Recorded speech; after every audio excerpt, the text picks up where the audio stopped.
सध्या सगळीकडे दशावतार सिनेमा प्रचंड गाजतोय। इथे अमेरिकेत आम्ही राहत असलेल्या सॅक्रामेंटोमध्ये सुद्धा या विकेंडला 2 शो लागले होते। लगेचच आम्ही शनिवारची तिकीटं काढली आणि मूव्ही पाहायला गेलो।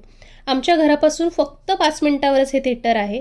या थिएटरमध्ये छोट्या छोट्या अशा बऱ्याच साऱ्या स्क्रीन आहेत। आपला मराठी आणि आपल्या कोकणातला पिक्चर आपल्या जवळच्या थिएटरमध्ये लागतोय याला सुद्धा मी नशीबच म्हणेन, कारण सगळ्या शहरांमध्ये हे शोज लागत नाहीत। पण या सिनेमातून दशावतार म्हणजे नक्की काय हे मला खरंच कळालं।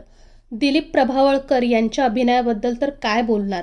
81व्या वर्षी त्यांनी केलेलं काम निःशब्द करणारं आहे।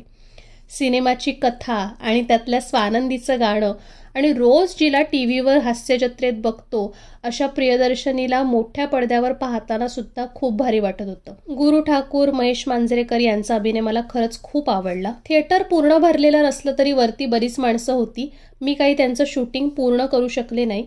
तुम्ही जर दशावतार पाहिला नसेल तर नक्की पहा आणि तुम्हाला हा व्हिडिओ कसा वाटला हेही मला कमेंटमध्ये नक्की सांगा।